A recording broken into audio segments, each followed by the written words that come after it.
Good afternoon, everyone, and welcome to this section.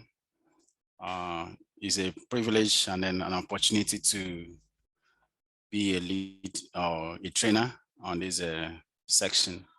And I hope that going forward from today, or are going to leverage and then get all the necessary skills that we need or require in the field of data analysis. Quick introduction, I am Jude Ekene, as you can see from my screen, and I'm a data analyst trainer, so data scientist trainer in OpenLabs, Ghana. OpenLabs is an IT institution that trains young generations on different IT skills. Yeah, range from programming, data analysis, cybersecurity, networking, hardware, uh, drones, how to fly drones, and other skill, including fashion and design. So any IT related skills or normal skills you feel like acquiring, Open Labs is always free and open for you to come around and learn from. We have our branches scattered in different sections or areas or regions in Ghana. We have a branch in Accra, that's our head office. We have a branch in Takrady, we have a branch in Kumasi, we have a branch in Tamale, we have a branch in Tema, and then other places as well. We will expand into other countries. And then with the same goal, we will have visions and interest in training young women in different IT skills. And then we've been doing that over the years. And so when this privilege and opportunity come upon on board that we should help in training young ladies or young women on IT skills, especially on data analysis, it was a privilege for us. And then we couldn't say no because it's our passion to train young women on IT skills. And so today we'll be starting from with our class, and I'll be sharing my screen, and then we'll continue from there. All right. Okay. All right. Please, can you see my screen? Yeah. All right. That's okay. So we'll be starting from this place, and then we'll be making progress as we go. So as a sort of coming message, we are excited to have you join this comprehensive program designed to equip you with the skills and knowledge necessary for a successful career in data analysis. Over this course of bootcamp, you'll dive deep into the world of data and learn valuable techniques to extract insights, make informed decisions, and drive business success. This is our goal. We encourage you to actively participate in discussions, ask questions, and collaborate with your fellow participants. Remember, learning is a journey, and this bootcamp is designed to challenge you and expand your capabilities. So please do ensure you make all the necessary, take the advantage of this bootcamp and enrich yourself. Where you don't understand, ask questions, collaborate with other people, and then make it a time to learn so many things. Now, for our class today, we'll be looking at an overview of data analysis. We're looking at overview of data analysis, and I've tried breaking down everything into different components so that it will be easy for us to understand what we're going to go through today. So, table of contents, we'll be looking at what is data analysis. We're looking at the importance of data analysis, we're understanding data analysis. We look at some processes that will be required as a data analyst. Then we look at data analysis, some of the types of data analysis we have. We look at the benefits that data analysis can offer. And then we'll look at what are the career opportunities upon completion of this program. What are the different things we'll be expecting or want to get. So please, as the class go on, if you have any questions or something you didn't understand, or somewhere you need some clarifications, you can always signify and then raise a concern so that I'll be able to attend to you, or some other person will be able to attend to you. So sometimes you have in mind that, oh, I have this question I want to ask, and then before we finish the program, you would have forgotten. So it's either you're penning down somewhere or you quickly write it down on the chat box. Hopefully we'll be able to attend to your questions as we'll continue. All right. So a word of definition. I'm sure if I ask everybody here what is data analysis, you'll have something to say. Hopefully this is not your first time hearing of data analysis, and perhaps this is not your first time coming in contact with data analysis program or course. Perhaps you've done a different program on data analysis or data, you've worked with data somewhere, or you've had someone have taught you what data is or what analysis is. So basically you've had a ground foundation on data analysis, but if you don't, that's not a problem. This course is meant to train us from scratch until we get all the necessary tools or skills we need. So for a start, data on itself, basically speaking, generally speaking, to a layman, we say that data is unprocessed data, unprocessed file, unprocessed information.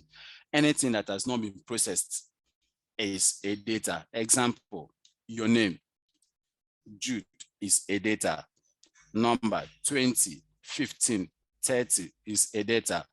Example, your house address, number 50 is a data. And then that data related to that, there are so many data around us today. And all these data, we can collect them. There are different ways we can collect this data, and they will be able to make sense later on in case there is a need for us to use them to do any different thing. Now, we have different kinds of data. We have qualitative data, we have quantitative data. Yeah, so when I'm talking about qualitative data, we're talking about data that you can collect over a time. Over a time is a measured time. So let's say you are looking at temperature, you're looking at height, categorical data. So when you're looking at such data, you're talking about qualitative data. When you're looking at numeric data, you're talking about qualitative data. Qualitative data is data that you measure, that is qualitative. Quantitative is the one that is numeric. And so these are the types of data we have. But of course, analysis now means how do we process this data? After collecting this data, of how this kind of data or that kind of data, how do we process it?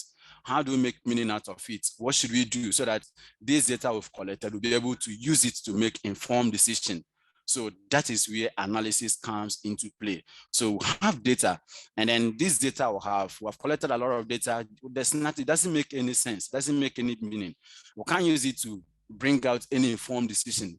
Companies and organizations, management cannot use them to make informed decisions on their raw formats.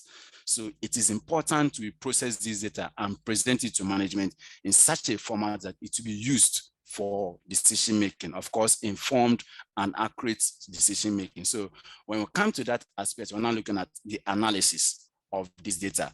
And so data analysis, therefore, is a science of analyzing raw data sets. When I'm talking about data sets, we're not talking about different data. We've collected different data, of course, from maybe, let's say we are looking at a sales force and a company, let's say a supermarket who is selling products, and then they've been collecting data over a period of time. So those data they've collected over a time, when we collect them, let's say over a year, or over 6 months, or over 2 years, so the data we collected from them, we so call data sets. All right, so the collection of those data. All right, so we say data analysis is a science of analyzing raw data sets in order to derive a conclusion regarding the information they hold. So in most cases, there are always some informations that data are holding, but in their raw sense, we can't see them, we can't make meaning out of them. So data analysis helps us to drive a conclusion regarding those informations. So when you apply data analysis into any data set, we'll be able to see what exactly is the information those data are holding that can help an organization to make informed decisions. So that is what we'll look at, and then we'll term data analysis. And then we said that it enables us also to discover patterns in raw data. So when we pick up the data, you can see, all right, this is a trend. This is the pattern that is in this data. It is going this direction. It is moving this way. And then we'll be able to make informed decisions. Also, it helps us to drive information from them. Not just that we've seen, okay, we see that, all right, the data is going this direction, and based on the trend we've seen on that data, we can now make informed decisions or can drive information from them. So if you look at the chart here, you see that it's like a picture here is like a chart, and then the person is trying to illustrate that using this chart, something is happening. Maybe we are going up, or we are going to the right, we are going to the left. We are trying to make an informed decision based on what we have, right? So we said therefore that when it comes to data analysis, it involves certain things. One of the things that is inclusive is collecting. Of course, we're going to collect the data we want to use to make analysis. There'll be collection. Secondly, there'll be modeling. Modeling is a way where we look at the data and then we're trying to pattern it, position it, arrange them, categorize them, segment them to the section where we can use them to make informed decision. Then after that, we're going to analyze this data. We're going to examine this data. We're going to look at it critically and see what exactly is the data telling us. So it involves collecting, modeling, and analyzing data using statistical and logical methods. So there are statistical methods we are going to use, and there are some logical methods we're going to use, and different techniques as well we are going to apply so that we'll be able to get exactly what data is holding. And that is exactly what we're trying to explain when we talk about data analysis. And then not only that, let me just introduce, all right. Business relies on data analysis or or analytics process and tools to extract insights that support strategic and operational decision makings. So you said that when you go out there, every business and every organizations depend very much on data because it helps them in supporting their strategic and operational decisions. You see, when they're going to make long-term, when we talk about strategic decisions, we are talking about long-term decisions that organization can make. So a company is trying to, maybe let's say, open a new branch in another country or in a different place, and are trying to say, what are the things we need to consider before taking this decision, a long-term decision that is going to affect the company at a long term. So it's important they look at data that will give them the necessary insights. Operational decision making, their day-to-day right now of the organization or the company, if they want to make informed and right decisions based on how the company should be run day to day, then they really need data analysis. Data will be important in making these decisions. So these findings are interpreted and used to help organizations understand their clients. So when we do all this data analysis, what is going to do, what will happen at the end of the day, they will be able to understand their clients. All right, I think our clients' decision, their preference is this. They prefer this to this. They behave this way at this particular time. And then at the other particular time, they behave this way. So we are trying to understand how our clients and our customers are behaving. It will help them to understand their clients. Secondly, it will help them to analyze their promotional campaigns. So the promo we want to run, let's say we want to run some promo. Now, how do you understand the previous ones we ran? What is the impact? What is the effect? How do you understand? How can we improve? What are the best methods or tools or ways or means of advertising our product? So data analysis and data itself is going to help organizations to be able to analyze their promotional campaigns, of course, customize their content. All right, how do we target this group of people?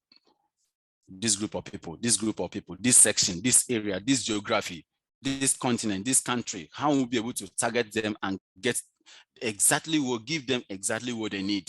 It is through data. So it helps us to customize, be able to customize the content. You see, you look at, sometimes you go to YouTube and then you are trying to stream. You see, the more you stream the different videos on YouTube, they try to give you only videos related to your interest. They try to reduce instead of giving you a whole lot of videos for you to watch, they try to tailor it down to your interest. Why? Because they're using data you are providing to YouTube based on your preference to give you content that is needed for you. And then same thing with all other social medias. As you interact with them, this tends to serve you exactly your preference or the things that is needed for you. And another thing is it equally helps to create content for strategies, just like I said initially. If a company or an organization is going to plan for long-term goals, then they need data to be able to make some good and informed decisions. Another one, it helps in developing products.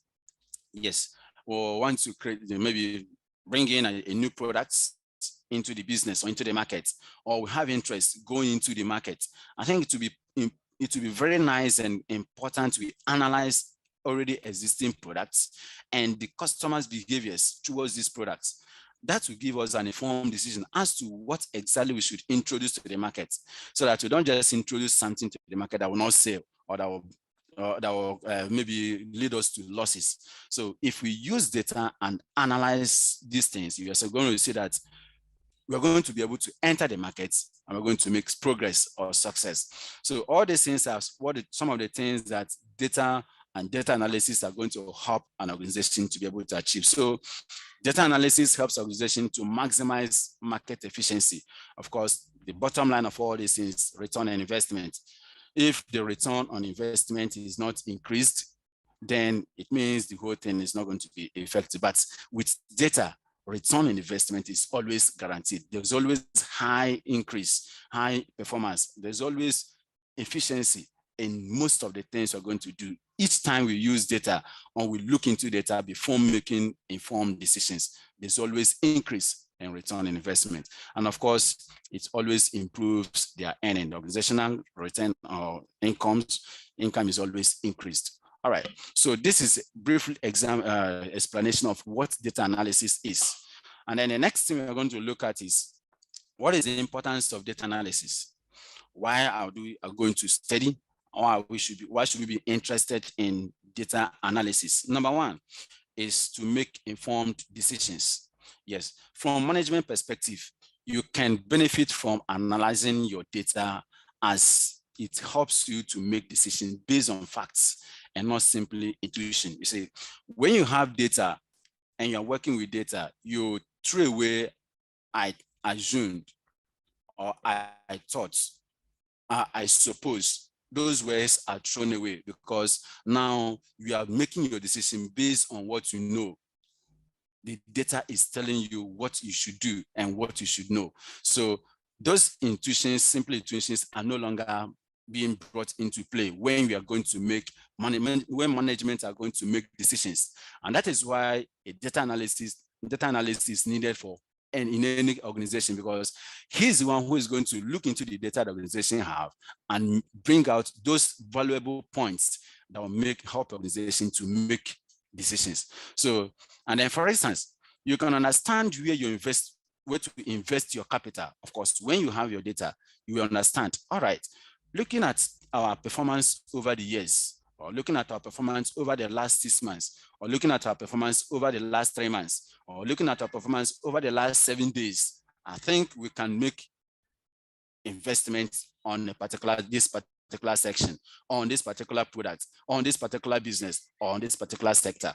It will be easy for you to make such good and concrete decisions because the data is there. So it helps you to make informed decisions. Not only that, it helps you to dictate. It will help the organization to dictate their growth or their growth opportunities.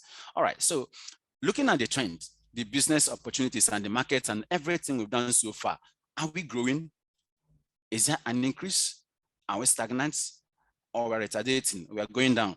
The data tells you exactly what is happening, how the organization is behaving. If we are growing, the data will tell you you are growing. If you're not growing, the data will be there to tell you you are not growing. So the data tells you exactly what is happening within the organization and in their business. Aside that, it helps you to predict your income.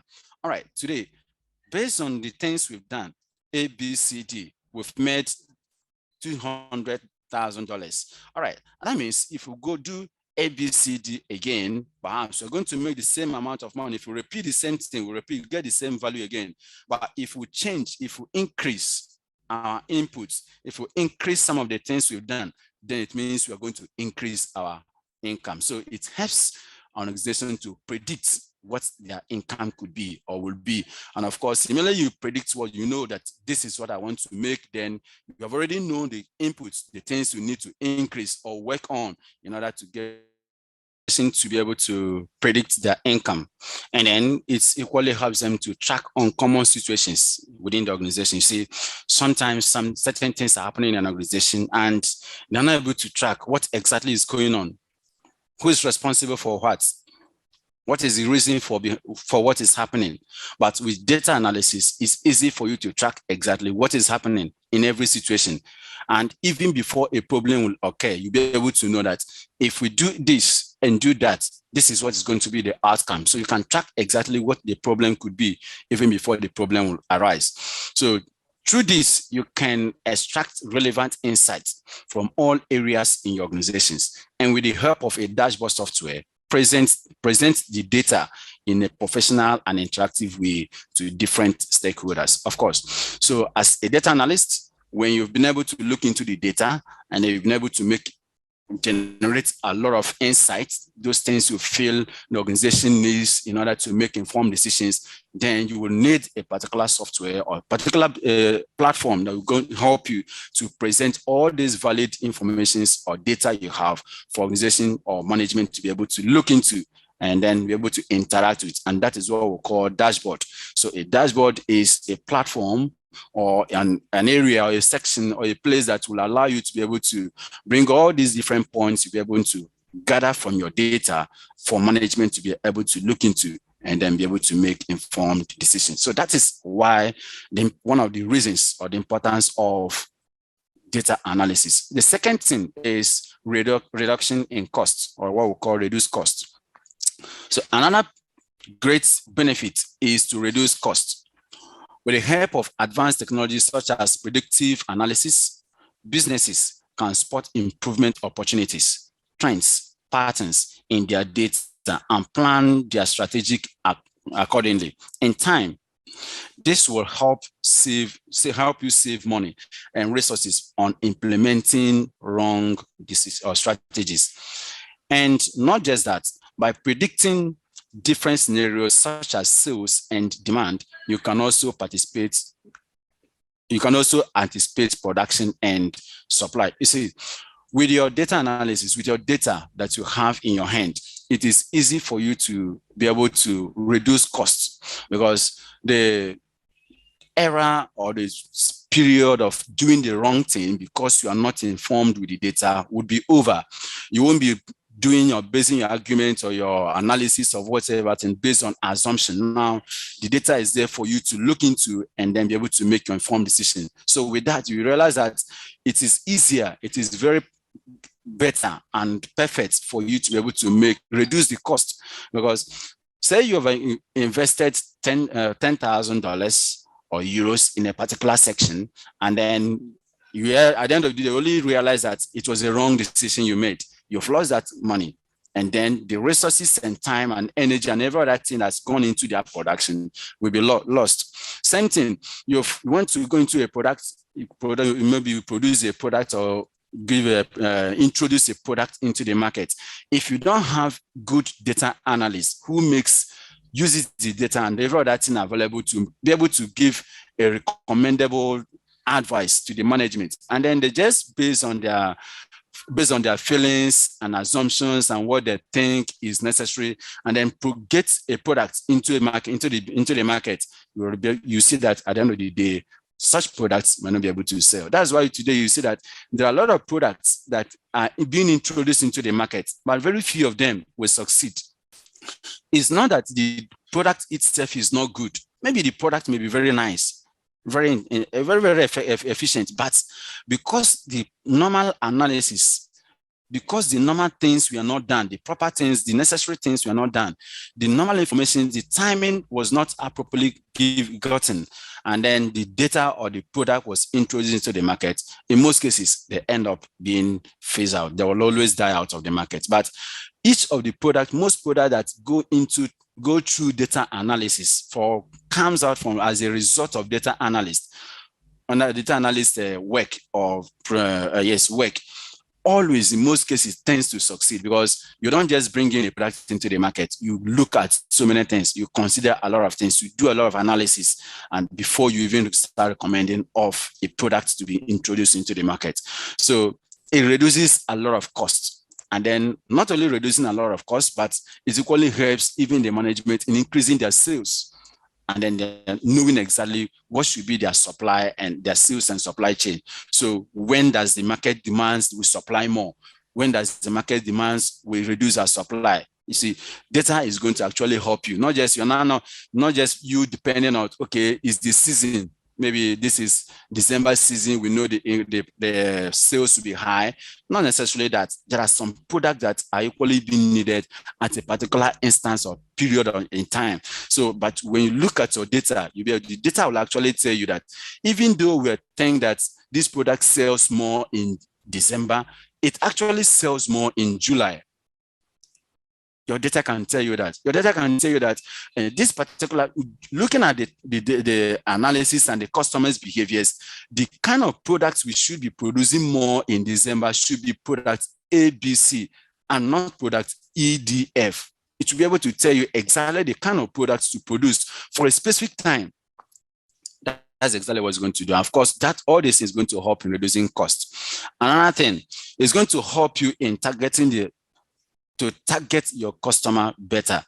You see, so with that, of course, your customers are arguably the most crucial elements in any business. You see, everything we do is all about the customers. If you're going to produce produce a product, you are thinking of a customer who is going to buy it. You want to bring in a service into the system, we are thinking of who is the customer who will be interested in this project. So everything we do mainly is all about the customer or the interest of the customer. And therefore, customers are arguably the most crucial elements in our business. By using analytics to get 360 vision of all aspects related to our customers, you can understand which channel they use to communicate with you, their demographics, their interests, their habits, their purchasing behavior, and many more things. You see, using your data is going to give you all these informations. This is a kind of communication link that my customer always employ each time he wants to target me. And so if that becomes the case, you see that you wouldn't use the wrong channel to track or communicate with your clients or your customers anymore. You see, that your data will be able to tell you. Assuming you have been using your maybe emails to try and reach your customers, meanwhile your customers prefer using a different platform, maybe other social medias, maybe WhatsApp, Twitter, LinkedIn, any other platform to reach you. Your data will actually tell you that this is the platform, this is the communication link that your customer prefer, have used in most cases, trying to reach you. And of course, when you see the trend that this is the channel that my customer is trying to use almost every time to reach me, that will you wouldn't need someone to tell you again, use this channel to reach your customer, because you already know each time I use this channel, he's going to respond. So it actually tells you that. Then it tells you their demography, tells you their interest. This is exactly what we prefer. This is what we have interest on. You've been trying to advertise all these products to us, but look at where our interest is. This person have made inquiries, is in this. Another person made inquiry, is in this. Another person inquiry in this. So you look at 100 inquiries that's come into the business, and then you realize that 80% of them is going on a particular trend. That tells you that this is the interest of the clients. Now it tells you their behavior. You've been able to present different things to them, and then here they are reluctant. They're not really giving you any information, any feedback. You've tried to engage them on this platform. They're not trying to give you anything. So it gives you their behavior, how they behave in different products. when you introduce those things to them. And of course, it equally tells you their purchasing power. This is how they buy things. This is the average. If I'm going to produce, this is their buying strength. So if I'm targeting them, I should be able to know that their buying power is within this range. So they are going to be able to buy items at $50, items at $200, items at $1,000. It will actually give you an instance of exactly what is going to happen. Yeah, and then many other things. So in the long run, it will drive success to the marketing strategy, of course, allowing you to identify new potential customers. Of course, if you have been able to go through all these things, it's going to help you identify new customers and avoid wasting resources on targeting the wrong people or sending wrong messages. You will also track customer satisfaction by analyzing your clients' reviews or your customer service department's performance. So all these things are what is going to help you to do each time you employ data analysis or data analysis into a company to be able to help run the organization. So you'll be able to avoid sending wrong messages. You'll be able to know exactly the kind of customers to target, stop targeting the wrong people, start targeting the right people, know their age brackets to target, know the time, even the time, the period, the best period, time frame to target them. Your data will tell you all these things so that they're always available, they're always online, they're always active within this time period. So if you want to target them during this campaign, this is the time to target them. Your data will tell you that.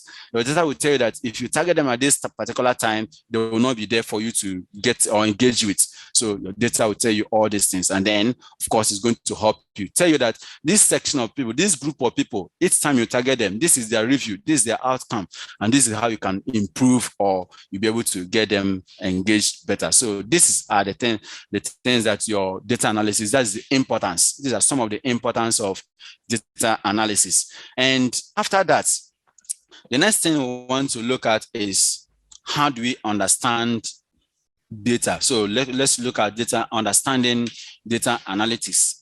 So of course, it's a broad term, it's a very wide term that we'll try to use. Of course, there are so many definitions. A lot of people have been able to come up and then explain data analysis in different ways. And then any type of information that come to subject to data analytics techniques to get insights that can be used to improve data is what we'll try to understand. That is what you say is data analysis. So data analysis techniques can review trends and metrics that would otherwise be lost in mass information. You see, when you take a data set, just like I mentioned initially, as if you pick up a data set, you see that there are so many things inside. You may be wondering which exactly where to focus and what to pick up from them. But if you use data analysis, it will give you the trends and help you to see the metrics that will be able to help you get informations and data or things that otherwise you would have lost if you have just started scrolling through the data manually. So this information can then be used to optimize processes to increase the overall efficiency of a business or a system. So for example, manufacturing company can record the runtime, downtime, and work queues for various machines, and then analyze the data to better plan workloads so the machines operator closer to peak capacity. You see, let's say it's a production company, and then we have about 5 different machines that helps the company to run or to produce their products. And then if we apply data analysis to how these machines work, we'll be able to see that, all right, I think looking at this data analysis, we can actually say this is a runtime, this is a downtime. If we allow this particular machine out of 5, if we allow this particular machine to work for 2 hours, it will be able to give us this. 3 hours, this one will give us this. 4 hours, this one will be able to give us this. If we stretch it more than this time, this is what is going to happen. Or we can even go to the point of saying, I think these machines we have, if they work for 30 days or 15 days, they should be ready for maintenance. So we're able to dictate their downtime so that it won't just be in the middle of production and then the machines break down. we experience a breakdown. It shouldn't be able to happen if we use data to analyze the machines. We'll be able to see this around time. This is when they are so efficient to work, and then at this particular time we see that they are getting low, they are almost breaking down, and then we'll be able to know what exactly to do in order to avert unnecessary disruption in our production strategy. Data analysis can do more than point a bottlenecks in production. Yes, gaming companies use data analysis to set reward schedules for players that keep majority of players active in a game. Content companies use many of the same data analysis to keep you clicking, watching, or reorganizing contents to get another view or another click. You see, of course, the gaming companies, even currently, if you are interested in footballs, you see that even in football, data analysis are now being used to track each player's performance. How long can a player play? That's why you see that a coach can come up and say, all right, we are trying to preserve this player. We know that he's active, even though he's active, but we are monitoring certain things. We are looking at certain things over this player. So we don't want to introduce him into the game because we know he's an injury-prone player. If we introduce him at this time, he may get injured. We want to wait at this point, we want to introduce him at this particular event. You even get to know what are the capacity, the abilities of a player, and in which position can he perform best. Not necessarily that the player someone has told you, I can do this, I can do that, but the data about the person actually tells you his strength and then what he can do and what he cannot do, and even his best performance and then his best tactics. So aside that, gaming companies can equally use it to reward, just like you said, set up players. So we are playing a game. How are you able to keep your players from being injured? And then how are you being able to keep them active all through the game? So what will help a gaming company to be able to track all these things is data analysis. So aside that, content companies can equally use it in trying to keep company users and other people in clicking, watching. Let's say Netflix. If Netflix want to get that, they equally use data analysis in trying to keep you engaged. TikTok equally use that to keep you engaged. Twitter equally try to use that to keep you engaged, so that instead of you running away, they always try to give you things that are very close to what you just did, and then you are tempted to click again to see what it is, or you are tempted to watch the next episode to see what is going to happen. So you see, they always try to keep you engaged by using data analysis. So that is some of the things it's going to help do. Now, data analysis is important because it helps businesses optimize their performance. Implementing it into a business model means companies can have reduced costs by identifying more efficient ways of doing business and by sorting or storing large amounts of data. I see, of course, now when we employ data analysis into our business, we're going to see our performance. It's going to give us everything that we need to know about the business. It's going to help us reduce costs, just like we initially said before. And it's going to help us in storing even bigger amounts of data, because with the data analysis, we generate more data about the previous things. You see, it now gives you an edge. You can even increase your horizon. You can target more clients, more customers. You can open the door knowing fully well that the data available for you is going to help you make informed decisions. So it actually helps us in growing our business faster. A company can also use data analysis to make better business decisions and help analyze customer trends and satisfaction, just like we said before, and which can lead to a better products and better services. Yes, so these are the things that that data analysis helps us to do or to understand. Now, the next thing is, what are the processes?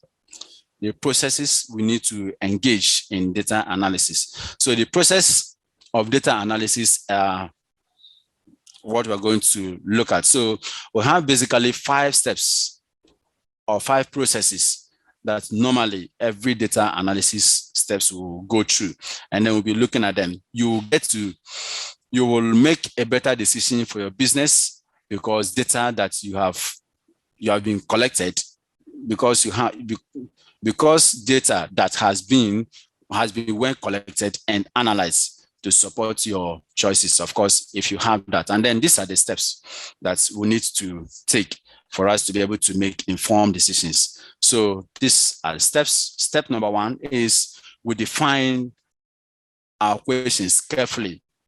So before you start collecting or doing anything, the first thing for you to do is to define your questions. We'll look at that and then we'll see what we mean by defining your questions. Number two is to establish a measurable or measurement priorities. How are we going to measure some of the things we need to look into?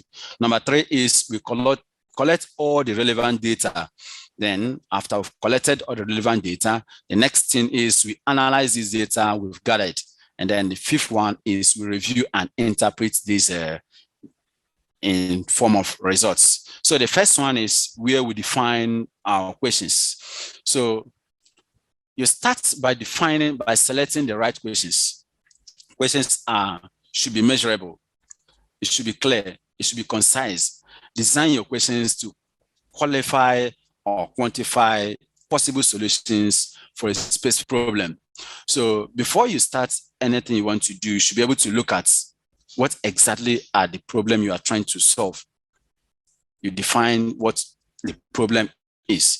And of course, your definitions or what you're going to look at should be measurable. It should be something that should be attainable. It should be clear and it should be concise. So if you're able to generate questions like that from your data, maybe you are asking your question, what is our business strength? What is our income what is our income growth? What is the business performance level? How is it good? What is our clients' response? How are we targeting our clients? What is the level of satisfaction we are getting from our clients? We should be able to produce questions that are measurable, clear, and concise. And when we're able to do that, and we have been able to address certain questions that from our data, then the next thing we can do is now to say, all right, let's establish some measurable priorities. And then this will involve two things. One, we decide what to measure. What exactly are you interested in measuring? Analyze the kind of data you need. So trying to understand and then measure establish your measurements, you should be able to understand what kind of data you need and then understand what kind of data you have as well. All right, so I have this kind of data. All right, then I'll be able to know how to measure what I need to do. Now, the next one is when you decide what to measure, the next thing is we decide how to measure it. And then in deciding how to measure it, you now think of how to measure your data. Okay, thinking about how to measure your data is just as important, especially because the data collection phase is important, especially before the data collection phase, because your measurement process supports or discredits your thematic analysis. And then later on, you say, if you are not able to identify what the question is, and you're unable to identify exactly what you are looking for and how you're going to get around it, when you're going to collect your data, you'll be biased. You may not be able to know exactly the kind of data to collect and what data to collect. So that is why it is very important to be able to clearly identify these things before you go into your data collections. Because if you know what you're looking for, then you know the kind of data to look for. Yeah, if you know that I'm looking for a data that will going to support me make decision in this particular section, then when you go to collect data, you already know what you're looking for. And then you'll be able to know what to look for or what to collect. It's just like a student who is preparing for an exam. If your teacher or your lecturer have already told you these are the areas for you to concentrate or focus for the exam, then there's no need you going to read around the whole internet or the whole maybe book or up and down. Concentrate on where he has told you to concentrate, and then you'll be able to see that during the exams you'll be able to perform because already you have something you are looking at, and then you'll be able to measure what you're going to look for. And so when you're going to collect your data, before you start collecting your data, it is important you first of all ask the necessary questions. Secondly, get a measurable things, know what you're looking for, and know how to measure them. And then before you start your data collection, the step 3 is data collection. With this, with the question clearly defined and your measurable or measurement priorities established, now it is time to collect your data. As you manage an organization, as you manage and organize your data, remember to keep these things in mind. Of course, now you're trying to start collecting data to be able to help you resolve the questions you've asked initially. You are collecting data that is going to help you measure what you've asked. And then before you start doing that, there are certain things you're going to keep in mind. One of them is before we start data collection or new data, we have to determine what information we could gather from an existing database or sources. Now, before you start bringing in new data in an event where you think that data you have may not be enough for you to be able to bring out or make informed decisions, you should be able to know first, what data do they have, the organization or the people you are working with? Do they already have a data? If they have a data, then you have to look into that data to be able to know the kind of data they have before you start bringing in new data. So you don't bring new data and then you realize that it doesn't support the already existing data that you have. So you should be able to look into their data. But if you look into the data they have and then you realize that it doesn't support, it can't help you to achieve your goal, then in that case, you won't have any alternative than going to collect new data from outside. So there's no need, there's no problem you bringing in new data. But before you bring in new data, you should be able to actually look and check if there's already an existing database or already existing source of data. If there is, then it is important to look into that database or into that data and see if it's going to help you answer your questions. Number two, determine a storage or file naming system to help all team members collaborate in advance. This process saves time and prevents team members from collecting the same information twice. Of course, if you're going to work in a team, it's a team of data analysts, then it is important we define a file naming system and then even a storage system. How are we going to store our data? What format are we going to store it? What kind of data are we going to choose? What kind of data is each person responsible for collecting, so that we don't end up, this person have collected data about this, another person is collecting the same data again, not knowing the different person has collected it. So it is important we did that, determine the storage and then the file naming system, so that everyone within the team will be able to collect the right data and then be able to work with the right information, so that there will not be repetition of data or collection of similar data or the same data twice. If you need to collect data through survey or through observations or interviews, then it is important to develop a questionnaire in advance to ensure consistency and to save time. Yeah, if you know that the data you're going to use is not in the database, everything is not there, you need to collect data from other sources, maybe through survey, through questioning, through interviews, through observations, then it is important to design those things ahead of time so that you wouldn't come to the point where you need to collect the data and then you are now rushing. At the end of the day, you are even trying, you even forget some of the fields or some of the things you need because you're in a rush or in haste. So it's important you design your forms, design your templates, you design everything you need to use for data collection in advance. And even if possible, allow another person to review it, go over it, and ensure that everything is properly done and formatted before the dates of you'll be going to use them for your data collections. Then the next thing you're going to do is to keep the data, you keep the collected data organized with a log of collection dates and any source date notes as soon as you go along. You see, sometimes you've collected data. Let me say you want to collect the data over a period of time. It is important to apply this because you collect data on 1st of June, collect another data on 5th of June, another data batch of data is coming on 7th of June, another data is coming on 15th of June. When you collect data in batches in this format, if you've not been able to organize them with dates, probably saving them with dates and possibly notes, you'll be able to see that by the time you want to use the data, you'll be struggling because you wouldn't know which data came first. Which data is for what? What is this one trying to tell? What data is this giving us? What kind of data did we save in this place? So adding notes will actually help you, save you a lot of headache when eventually you're going to be using the data. And of course, adding data will equally help you. That's when you're going to use them based on data. If there's a need for you to say, I want to look at the first data I've collected, based on this, you'll be able to know that, all right, this is the date I collected the data, and this is the kind of data I've stored there. So it will actually help you in working around your data. Now, the next thing is analysis, analyzing your data.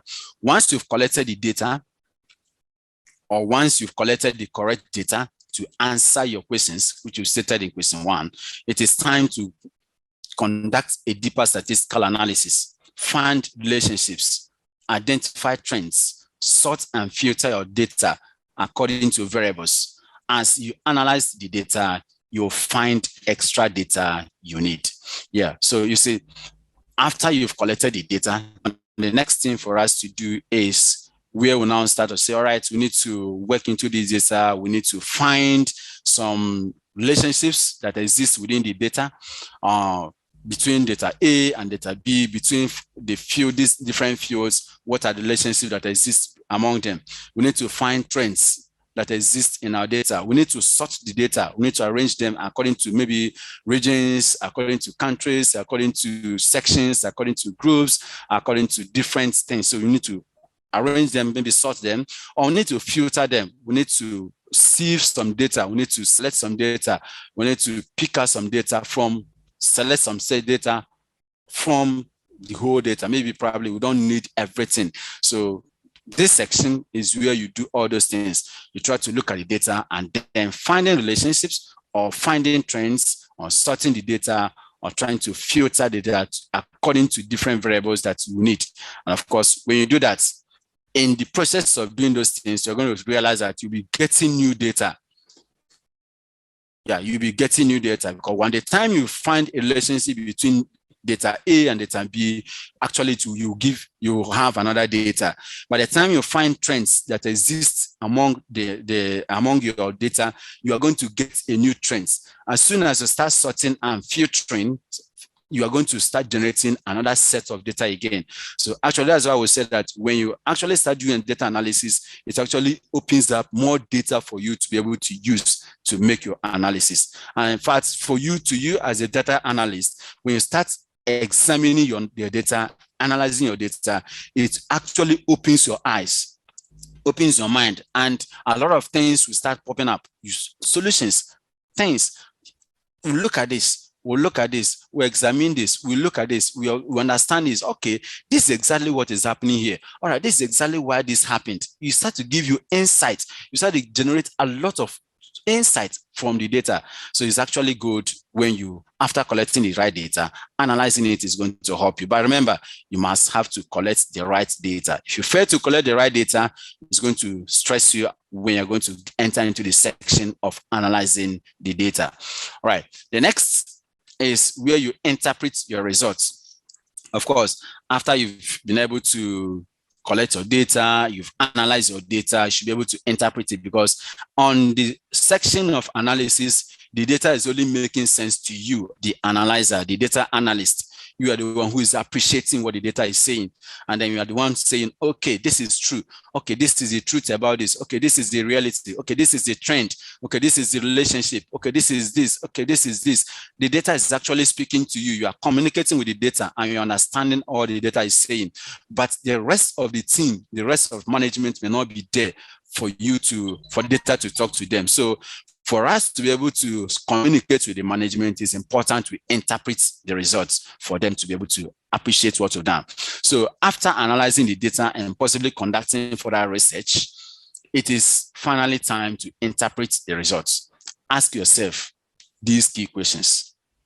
1, does the data answer the original question? The question we have in the first question we asked, all I've done, have I been able to answer that question? If the question or your analysis has answered that question, then you've done the right thing. If your analysis have not answered the question you established, then you need to go back and analyze the data. Possibly you need to go back and collect another data. Possibly you need to go back and check your metrics, what you are measuring and how you measure them. need to go back and work on those things if your data has not been able to answer those questions. Next is, of course, it's possible that even after answering the first question you've given, your analysis has been able to answer more questions, give you more insight, give you more explanations, further explanation on different things you've not even asked. So you can even have better understanding or better solutions to what you've asked initially. Next thing is, does the data help you defend any objections? We're going to present it and then they'll start asking you, what of this? What of that? What of this? Have you looked at it from this perspective? Have you considered this? Have you considered that? Your data, you should be able to know if your data has been able to, will be able to help you answer any objection, and how is the data going to help you do it? Of course, all these things will be clear for you once you are looking at the data, and then you've collected the right data, done the right analysis. All these things will be there for you to be able to see. They're going to be very clear for you to answer any of these questions. The third one is, are there any limitations to the conclusions, any angles you've not considered? That is another thing you have to look at. From this, what are the limitations? Your data will tell you, maybe because of the data you have, you can't be able to, if you want to target a particular group of people based on the data you have, you can't target this group. You won't be able to read this level. You won't be able to get to this point or this position. Your data will tell you all these things, and then you can equally tell you if there is any angle, any area you've not been able to consider. Your data will equally be able to tell you all these things. So if the interpretation of the data holds up under these questions and considerations, you have reached a productive conclusion. So if the data you have been able to answer you all these things, and then you are clear that in any of these three questions, you are good, you can support your data has been able to give you the clear answer and give you the clear positions that you need to stand and produce your argument, then you've actually done the right thing. And then the only remaining step is to use your results to produce or to process. The only remaining step is to use the results of the process to decide how to go around and then to act. Of course, once all these things have been done, then it is now left for management to say, all right, using all these things you've given us, I think we have seen the processes we need to take. We have seen the necessary steps we need to take in order to take a decision going forward. So that is exactly the processes that we use in data analysis. And the next thing is, we look at different types of data. Yeah, data analysis. There are different types of data analysis. When we looked at data itself, I told you have qualitative and quantitative data, qualitative and quantitative. But data analysis, we have different types of data analysis. Like you can see, we'll have descriptive data analysis, we'll have diagnostic data analysis, we'll have predictive data analysis, and then we'll have perspective data analysis. All right. Please, if you do have questions, like I said at the beginning, you can please do pen them down on the chat section. I'll go through them, or you can equally indicate by raising your hand, and I'll attend to you, please. Yeah. I think I should mute and then listen to, please, if you have any questions so far, let me give you this opportunity to ask your question. If you have any question, please do raise your questions. You can unmute yourself and ask your question, or you can type it in the chat box.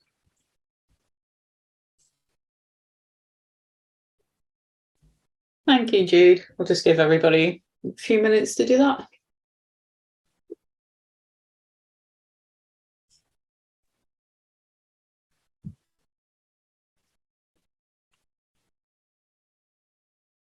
Yeah, is there any question from anywhere?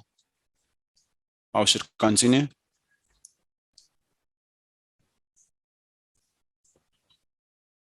You can unmute yourself and ask your question if you have any.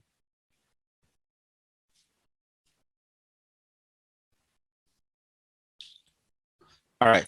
So I expect you to type your question on the chat box. And then if you have, as soon as you start talking, I'll give you the audience, the platform to complete your question. All right. So we'll start with the descriptive data analysis.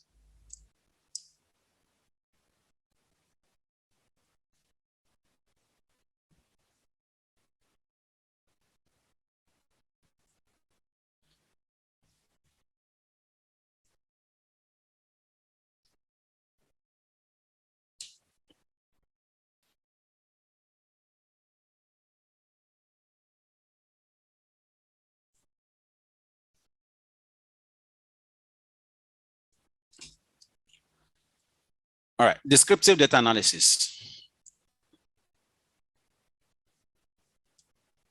Descriptive data analysis, this describes what has happened over a period of time.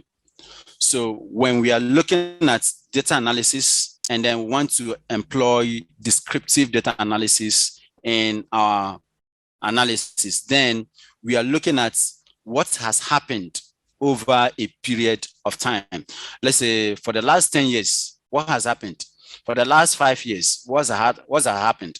For the last 2 years, for the last 6 months, what happened? So when we are looking at that and we're trying to find out what has happened over a period of time, then the kind of analysis we are doing is what is called descriptive data analysis. We'll be using what is called descriptive data analysis. All right. Here we have a number of, for example, have the number of views gone up for the last 2 months? Has we seen increase in the number of views? For the last, okay, are sales stronger this month than last month? We're looking at last month and we're looking at this month and we're asking, how is the sales going? Is it actually better this month than last month, or last month is bigger than? So when the data is actually telling us about what has happened over a period of time, that is what would tend to be a descriptive data analysis. Another example could be such as whether the number of views have increased, or of course, I've just said that, or decreased. So we'll have a platform, we'll have customers, and then we'll have a website, or we'll have an app, or we'll have a product, and then people are interacting with these products, and we are asking ourselves, what is happening? Has the people viewing it, have they increased? Do we have more customers coming up, or we have the customers we already have are decreasing, or they're going down? All these things, our data will be able to. So when we are looking at that from that perspective, then we are looking at what is called descriptive data analysis. All right. And then we'll have another one called diagnostic data analysis. This time, when we are looking at and we are focusing on the reason for the occurrence of an event. What happened? What is the reason? What made it to happen? When we're looking at the reason for the occurrence of an event, then we are looking at diagnostic data analysis. So here, we're not just looking at what happened, but what is the reason? What made it happen? Why did it happen?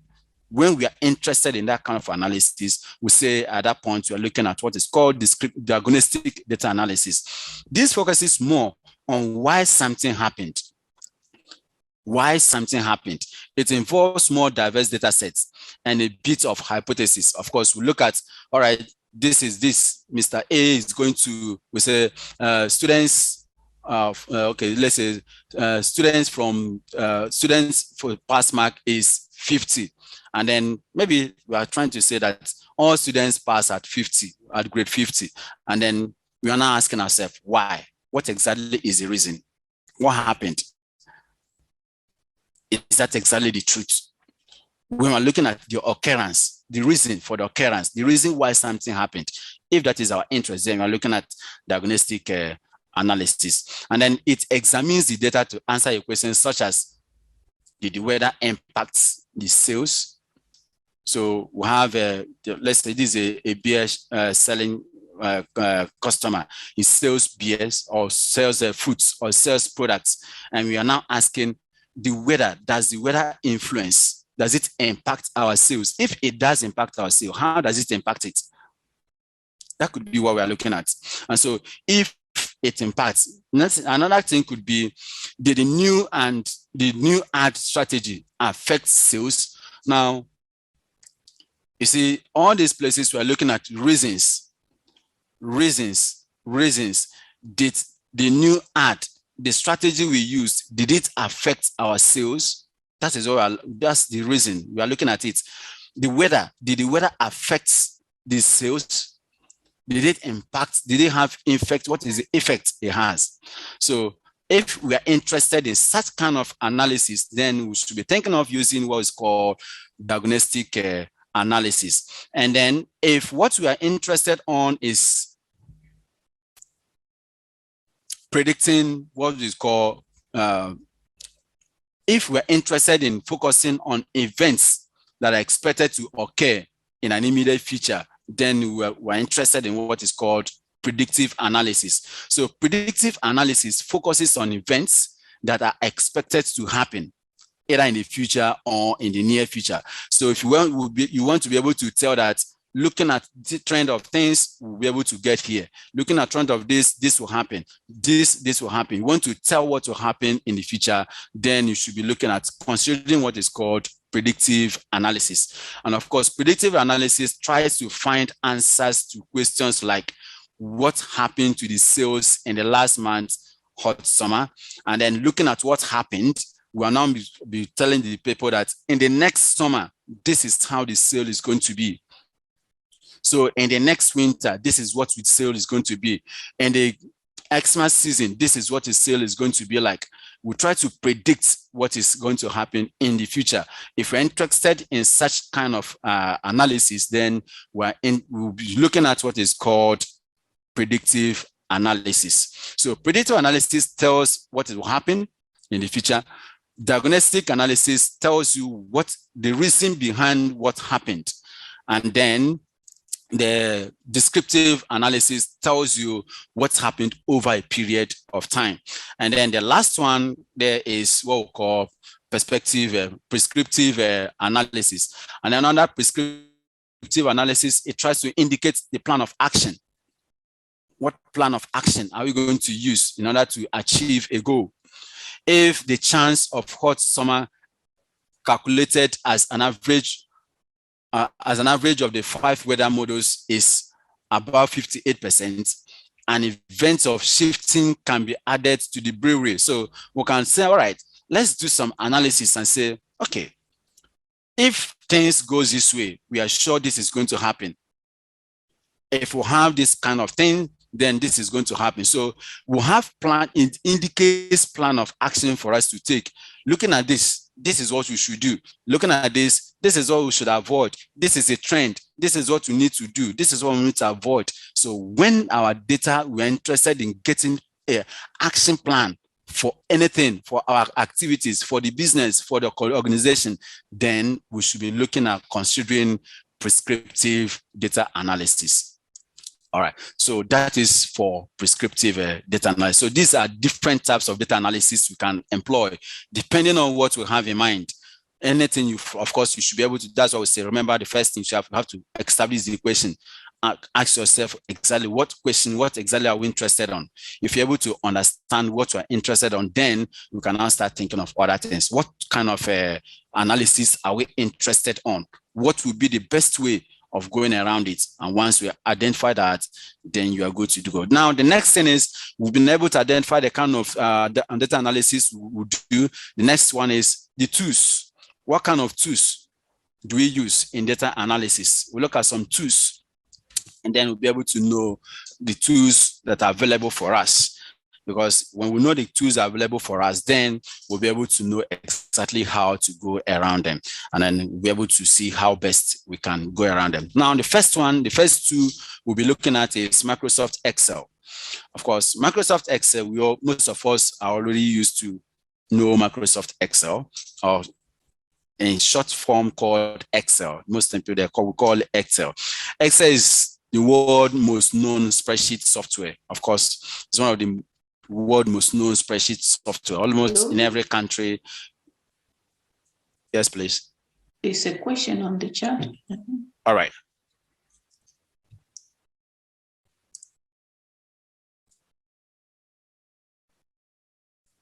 All right. The question says, do predictive and prescriptive analysis often go together. Like you use predictive to understand what might be coming up. And then, of course, two of them, in most cases, they go together because for you to be able to say, all right, this would be a plan of action, then your data should have been able to tell you what has happened initially. So you have to understand what has happened before, then before you can now go ahead and say, all right, this is the line of action of what we need to do. All right, so yes, true, of course, they go in line with each other.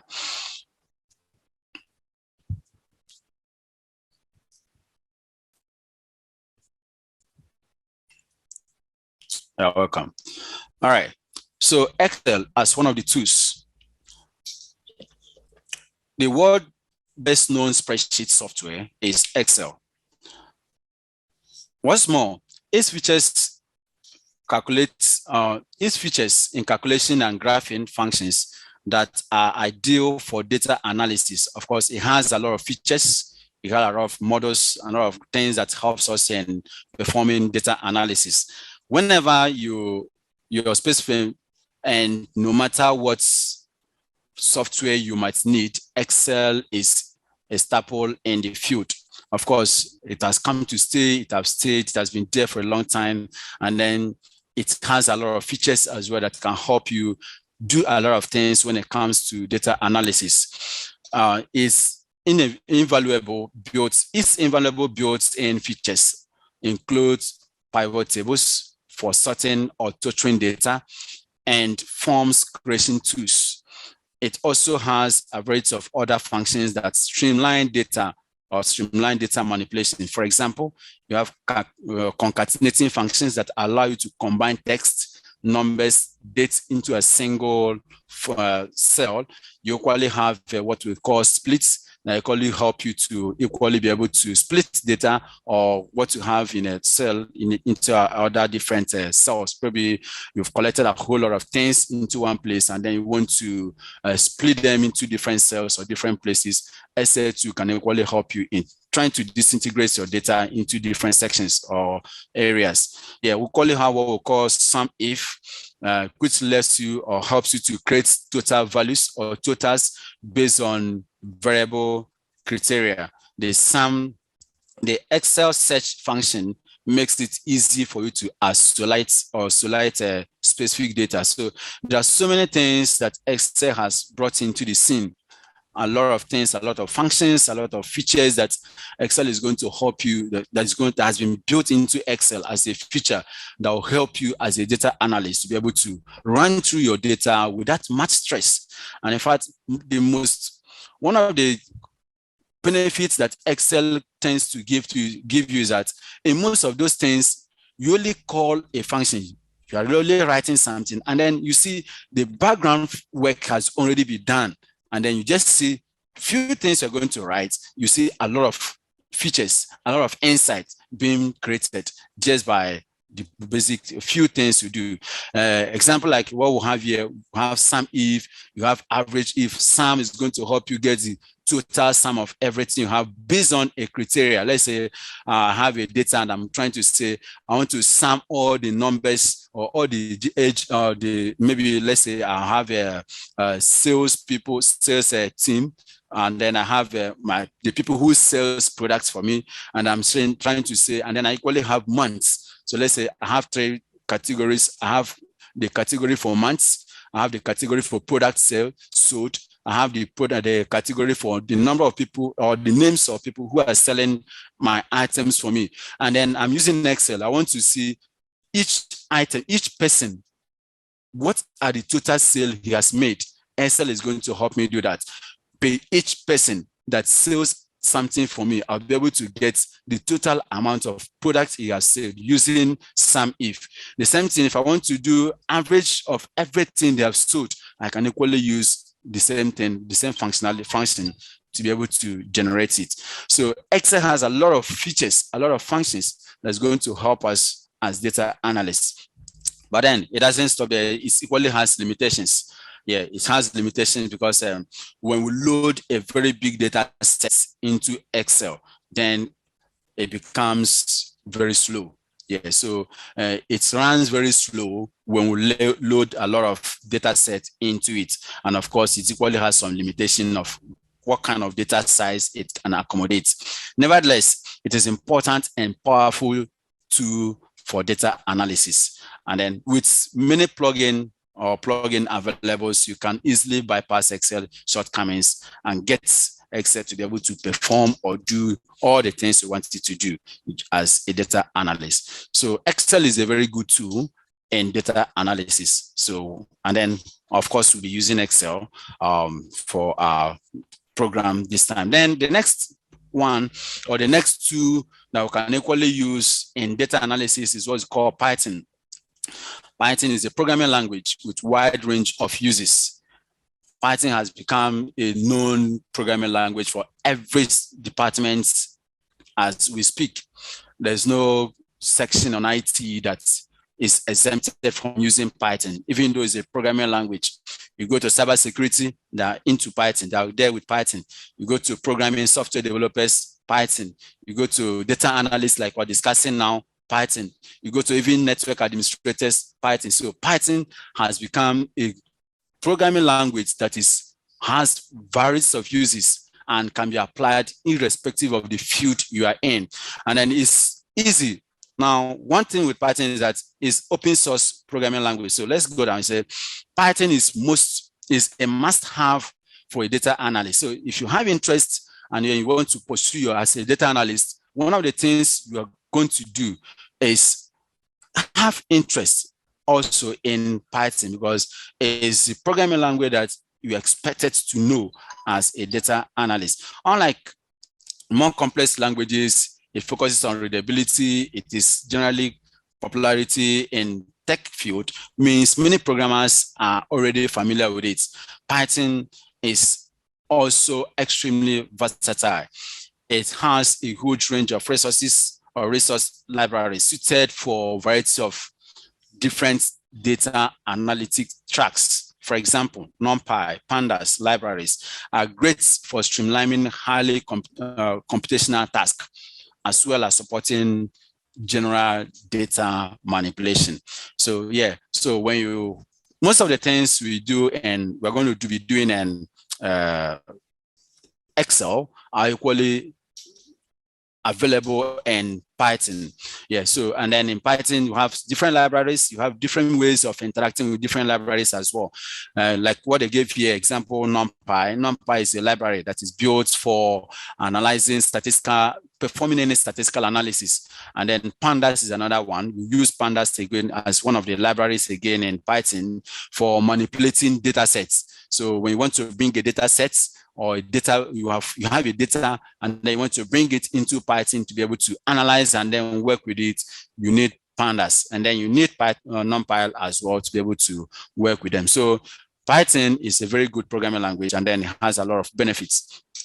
Libraries like Beautiful Soup, Scapary are used to scrape data from the web. So if you want to scrape data from the web, you use what we call Beautiful Soup or Scrapy for that purpose. Why Matplotlib is excellent for data visualization and reporting. So now you have, let's say you brought in your data, you've done your analysis, you finish everything, you need to produce a dashboard, you use Matplotlib or Seaborn or any other thing to be able to produce a dashboard.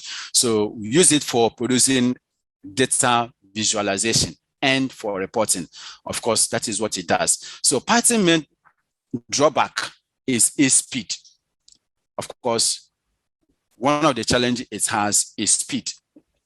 It's memory intensive and slower than many other programming language because it has so many things it supports. So in most cases, it's always slow. And then, of course, but it can accept any range of data sets, no matter how big your data is, and you want to bring it into Python. Python has a capability of managing your data very well without stress. Just that it's going to be slow because it requires a lot of memory in order to run. And then, so because of that, it's a bit slow. The next tool is a tool we call R.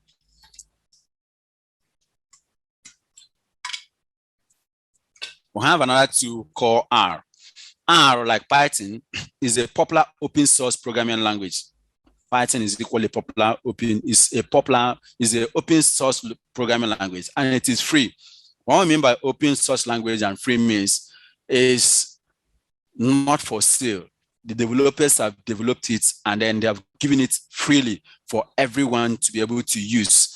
And the programs or the projects that you develop with Python, and now you can give it to another person, so another person can equally look at it and do some adjustments, do some changes to suit what he like, or what he prefer, or what his preference is. So that you've written a program in Python doesn't mean everybody must use it exactly the way you've done it. No, open source means another person can pick your code, pick your program, and then change it or try to produce something that will suit what he wants to do.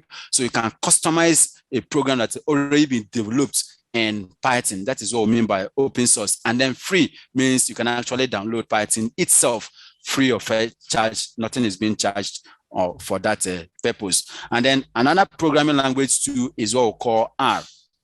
R is equally an open source programming language. It is commonly used to create statistical data analysis software. Of course, so before Python came in, aside Excel, another programming language that was widely being used was R. R was there, and then a lot of people were using it. Of course, it was basically for creating statistical / data analysis softwares. So, and then R syntax is more complex than Python. Python actually uses almost your human language. You can just say 1 + 1 and it tell you is 2.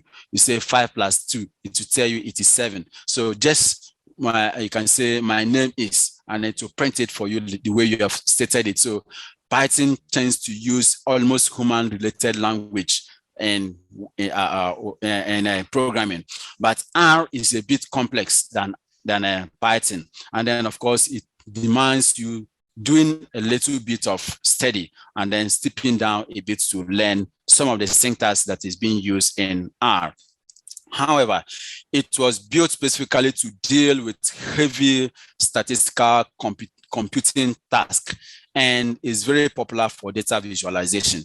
So when you're thinking of R, you are thinking of a tool that was built specifically for statistical purposes. So they built it with the intention of, we're going to use this just for computational tasks.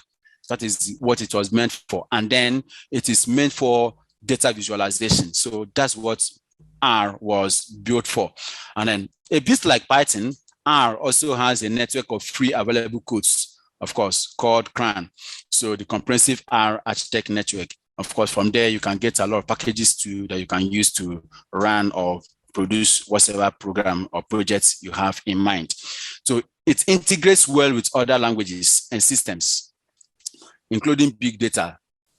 You can call a code from languages. So if you have a program written in C or C++ or Fortran, you can equally even call them into R. If you have a program you've already written or a project you've already done in Python, you can equally call it in R. It's very easy. You can integrate them to some of these programming languages. Now, the downside of that as well is memory management.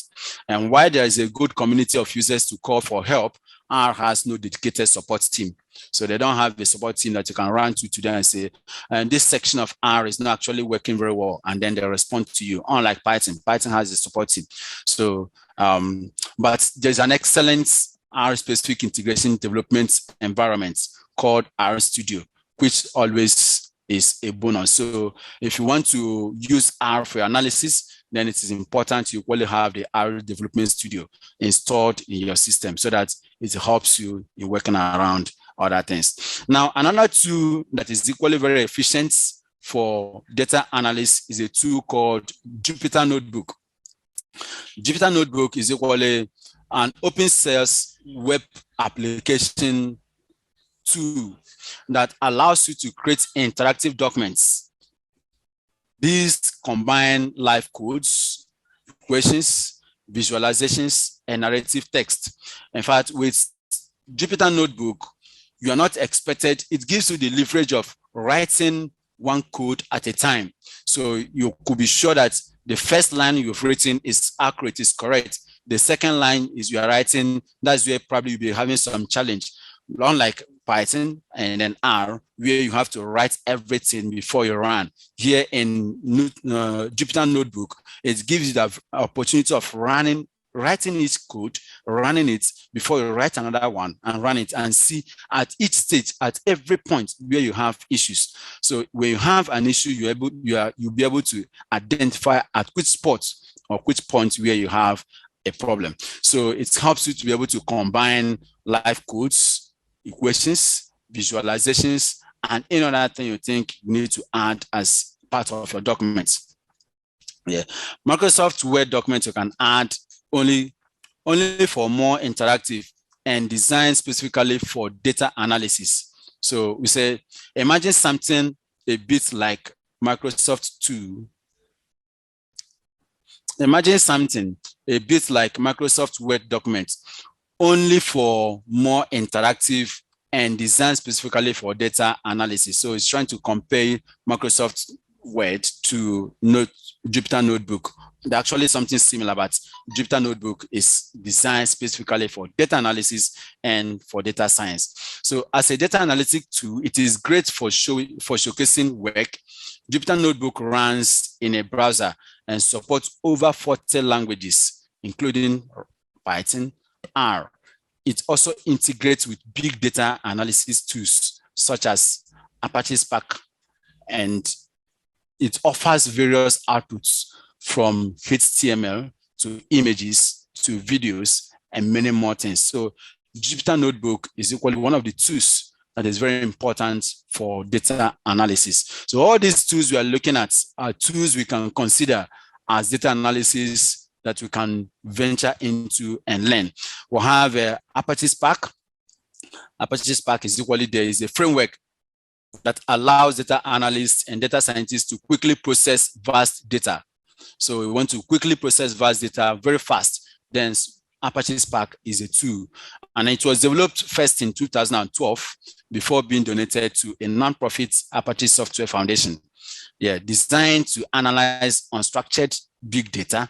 Spark distributes computationally heavy analysis tasks across many computers. So if you're using Spark, then of course it's a framework, but it's very easy for you to be able to work with a very large data size. And then with little things, you won't even feel, your system wouldn't feel a lot of pressure working with it because it is produced, it is designed to work exceptionally very fast. So the limitation that R and Python had, being slow, Apache Spark actually was developed to be able to solve that problem. So using it, you're now, instead of using your RAM, you'd rather be using your local memory. So it's very fast, and then it's faster, around 1,000 faster, and it's very good. It's good to use it as a tool.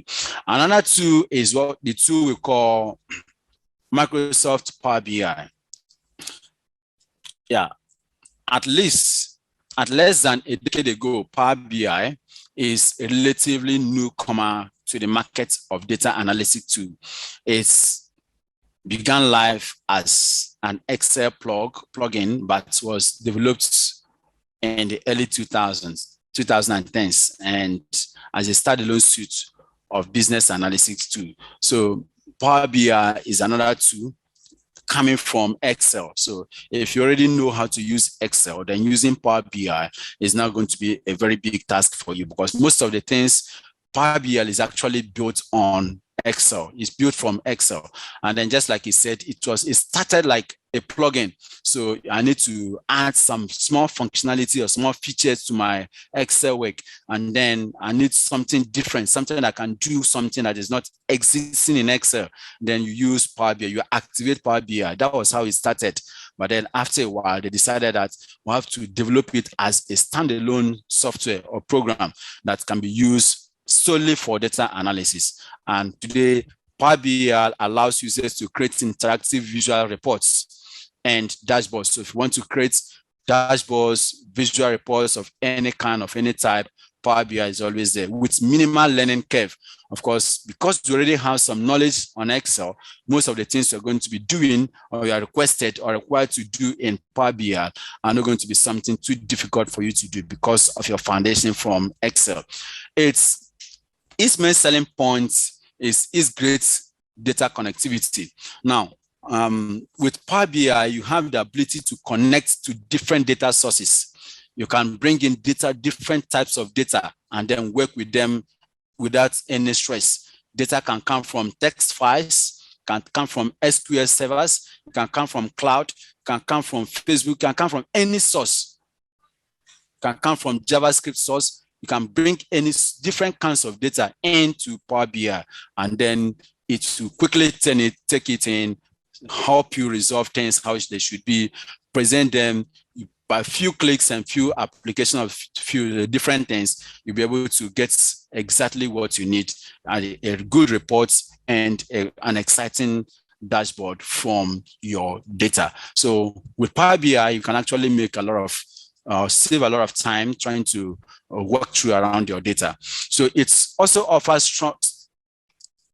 strong data visualization, but has some room for improvement in other areas. For example, it has quite a bulky user interface, rigid formulas, and proprietary language. Because it is coming from Excel, they have actually done it such that, of course, it's not free.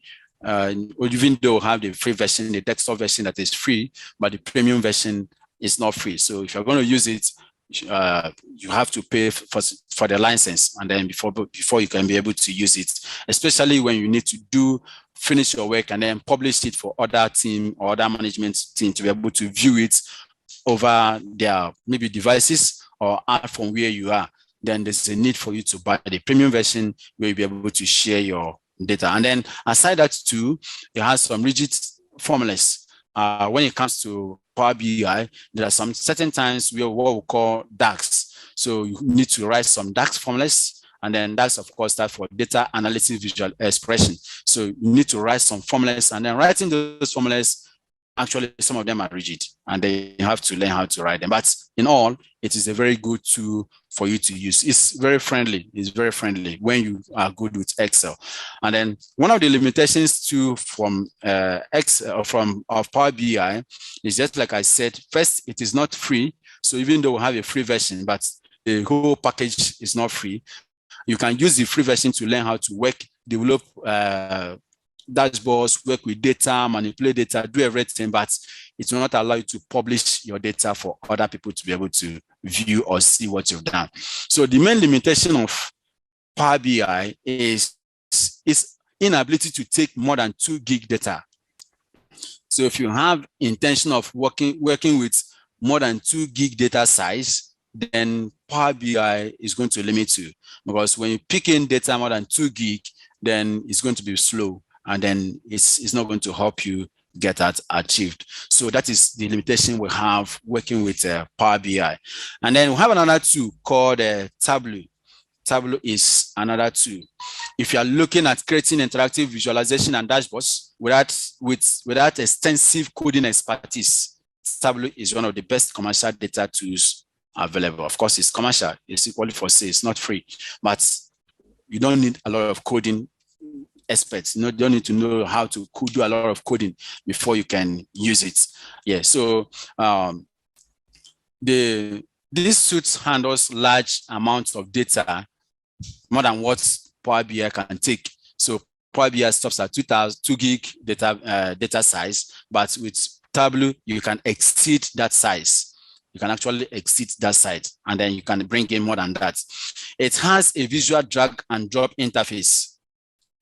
Another definite advantage over most other data types or data analysis types. However, because it has no scripting layer, there's a limit to what Tableau can do. For instance, it is not great for pre-processing data and building more complex calculations. So if what you want to do is something that was not included as a function already existing in Tableau, then you can't do it. That is the limitation it has.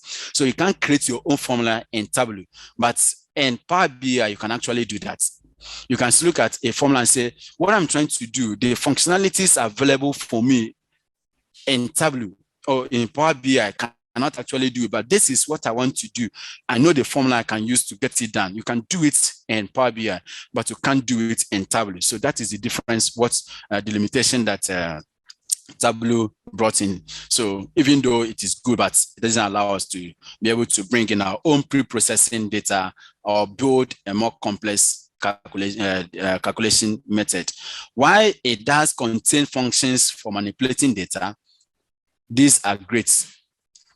As a rule, you need to carry out scripting functions using Python or R before importing your data into Tableau. So it means if you want to use Tableau and then you realize that what you are trying to do, you can't actually do everything efficiently in Tableau, then it is important to partner it with either R or Python, where you'll be able to do all your basic calculations and then perform all your complex data mathematical calculations. When you finish everything you want to do, you can then bring it into Tableau and then continue the rest of the things you want to do. So as a data analyst, mobility might not be your priority, but it is nice you have to have. If you want to deploy on the move, you can learn Tableau. Of course, Tableau is good. If you want to, on the move, you want to be very fast. You know, you don't have a lot of time to start doing this, doing that.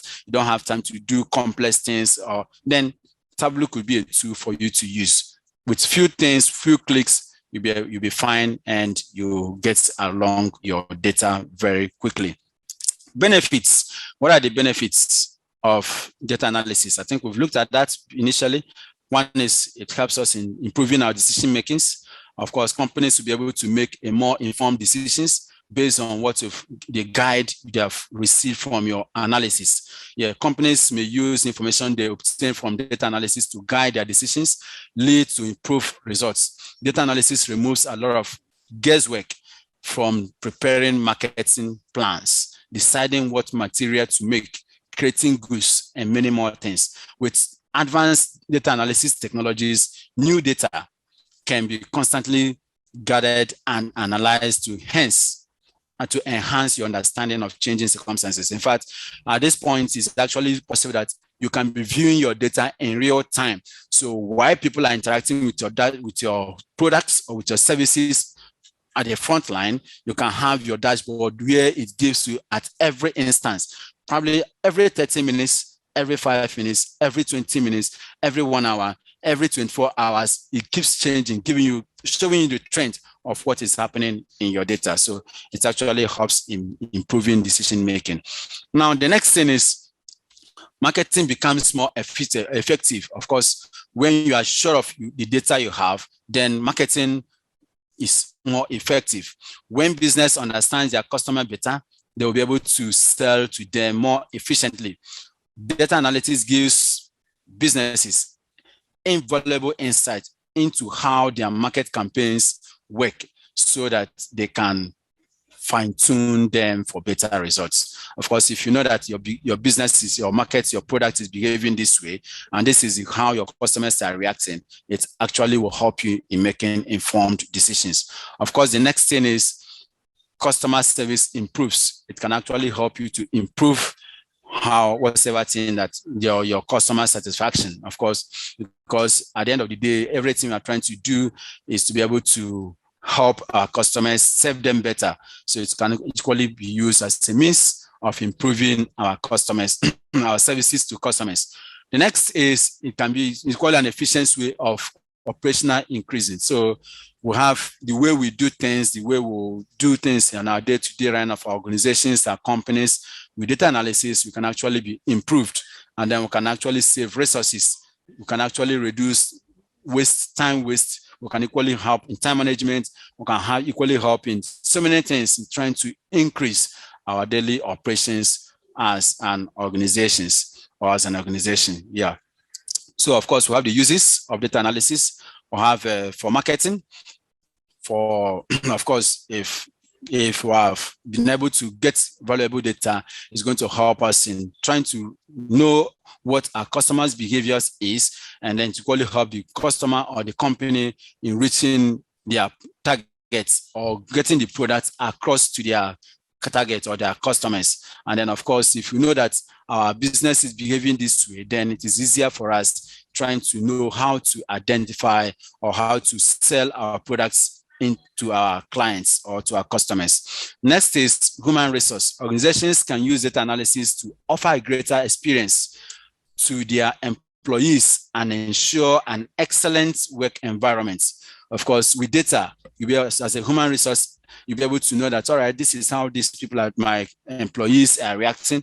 This is their preference. This is how this is what they need. This is, of course, it's actually help you in understanding your organization, understanding everybody, and then it equally helps you in providing a nice and a working environment that will be excellent for everyone to be able to produce their best or put in their best in order to get everything done efficiently. So, of course, academics, universities and academic institutions can perform the analysis to measure students' performance and gather insights on how certain behaviors can further be improved in their educational sector. Of course, with data analysis, you can be able to see, all right, students are performing here. This is their performance on this. This is what is happening here. This is this. This is this. It can actually help institutions, even in trying to reach in their targets. Maybe let's say this year we have brought in a certain number of, let's say, let me give an instance with grades. Let's say an institution can actually decide and say, all right, based on our analysis, we realize that even though the general institution or government said the threshold for applying for recruiting students or for giving admission to students should be on this, can we bring down to this point or go above that? Data analysis is going to give, because when you look at the benchmark and then you go below the benchmark and then you compare their performance, and then you'll be able to see, all right, their performance is actually good, not too bad, or I'm going above. I've seen that even though the threshold or the benchmark is the cutoff mark is 50, even at 50, students will take at 50 doesn't still meet up our target. So can we increase it to 55 as our benchmark? And then we'll see what exactly, because we are looking at excellency from our students. So it can actually help as universities in making such an analysis and even analyzing the performance of their own students. And then even before they go out for certain competitions or another thing. So the last thing we want to look at for today is, what are the career opportunities when you finish? In which area can you find yourself as a data analyst? You can work as a data analyst. There's a field or a section where you can work as a data analyst. And if you want to work as a data analyst, now then you need to, your basic function or what your workload will be retrieving and gathering large volume of data, organizing them, turning them into insights or insightful businesses that can make a better decision and reach conclusions. So if you want to become a data analyst, then your role should be, you have to be able to collect data, organize this data, and then turn this data into insights that businesses can use to make decisions and then to reach a good conclusions. Another thing is, as a data analyst, you'll be able to you'll be able to, based on what you've done, companies can equally be able to use them to make decisions. As a data analyst, you'll be able to create charts, you'll be able to create graphs, and then in short, you'll be able to take a worthless data that has people can look at and say, there's no meaning, doesn't make sense. There's nothing sensible in this data. You can take them and then make meaningful and actionable results out of them. So as a data analyst, that is what you should be able to do, or you'll be able to do.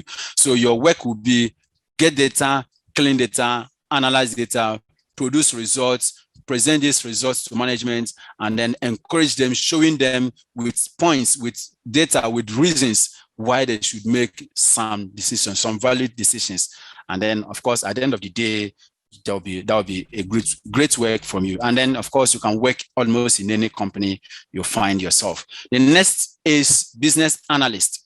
You can work as a business analyst. And then as a business analyst, you'll be responsible for identifying meaningful patterns in data to drive business decisions, working closely with business VIPs and senior managers. Your duties will involve prediction, optimization, risk management, and other things. So you'll be working with data and then working with other group of people as well in order to get these things done. So of course, you have to work with predictions, optimizations, risk management, and other things. So as a business analyst, you'll be mostly concerned with the day-to-day operations of businesses and how to fine-tune business processes. Of course, every day you are interested on what is happening in a business and what can we do so that we'll do better, we'll be able to perform better than we did the last time. And as well as the last one is quantitative analyst. As a quantitative analyst, quantitative analysts, also known as quants, are data analysis professionals who work in financial institutions, leveraging data and data models to manage risk, predict changes, and the valuation of stock or bonds, and then make data-driven investment decisions. So these are what you can do as a quantitative analyst. When you pick data, you should be able to produce models and other things, predict changes, and then other things that is going to help companies and organizations to be able to drive a good decisions going forward. So these are some of the areas you can find yourself upon completion of this work, of this program. You can prepare yourself. If you see adverts on business analyst, you know that you are qualified to be a business analyst. If it is on quantitative analyst, you should be good to go into that field.